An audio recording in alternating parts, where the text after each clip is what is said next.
All right, so here's what's going on. So the plan today was to work on the 21666, the one that I did the cage for.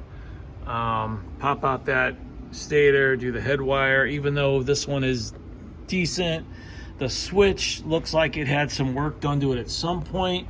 I don't know if that's just, you know, a horrible head wire job, or if they just needed to work on this fly coming out of the coil. I have no idea, but you know, I did get it working in the course of maybe prodding some connections with my ohm meter. I must have, you know, awakened a poor connection. I don't know, because now it works on all three speeds, where before it wasn't working on the first speed. But anyhow, you know, this Colonial Front Oscillator has been kind of on the menu lately because, you know, it's got a cage that is all just looped. You know, there's no leaded badge or soldered badge or anything like that. And, you know, I got it in my craw that I was going to try to build the cage. Well, then before I went to order the brass, I thought, well, I should really open this thing up and make sure all the oscillator parts are there. Lo and behold, one of the gears is missing. So, you know, I contacted Antique Fan Parts, and he was going to look for one. And then at the same time, he said, well, maybe I got a cage too. So now I'm like, oh, great. And then now it turns out he has the gear, and he has a cage badge. So I started thinking, well, I really probably ought to see if I can get a reading off this stator, because all that was protruding out of the motor were two pieces of wire that were totally bare and just knotted together, and I couldn't even get them separated enough to tell what was what to get a reading. So took this thing apart. I mean, my first time ever delving into one of these, and it wasn't too bad, really. In order to get the stator out, Zach told me that I could do the same thing as an Emerson with the, you know, the trick with the PVC pipe, as long as it's a little more gentle, because these casings are a little more fragile. I just had to move the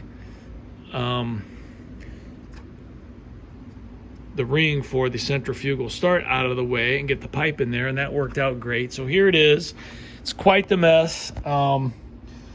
These are the two wires that go to the start ring, and these are the head wires. And I am just, you know, I scraped off the old crap, and I'm just trying to decide if I should just try to work with this and leave it, or if I should cut these and open this up and, you know, take these wires back a little bit and really do a more thorough job.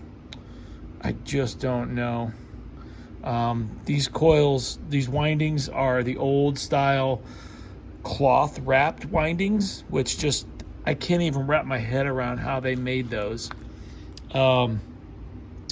Top ain't too bad. Bottom half of the stator's really greasy and gunky and filthy, and I just can't bring myself to spray it down with the electric clean, which I went out and bought a bunch of. This is supposedly going off the market, so you might want to stock up on it. Lowe's carries it. I think Harbor Freight carries it. Home Depot used to, but I haven't seen it there in a long time, or a while. But yeah, I'm just leery, you know, because of this old cloth windings. I just feel like any moisture of any kind, even if it's a solvent, you know, or a solvent safe material, I just am despite a couple people telling me it's okay and to do it, I just don't think I'm gonna, you know. And then on top of that, I did take a sample of what was left of a tiny remnant of the head wire, and I soaked it in Dawn like I did on the Emerson, which I still have to upload that video, on the Palmer House fan, thinking that head wire was red, if you can believe that. Anyway, you can see here what looks like a brown and black herringbone pattern. So that's crazy. Yeah. And then, you know, it's like, I don't know that I can bring myself to use that, even though that was original. anytime I see a cord like that on a fan, I think, oh man, this person just, you know, went and grabbed some toaster wire, or, you know, just cut the wire off of a clothes iron, or bought some cheap iron, serpentine wire from Amazon. But I mean, that's what was on it, you know. So anyway, that's where we're at. I'm kind of not sure what I'm gonna do here. Over and out.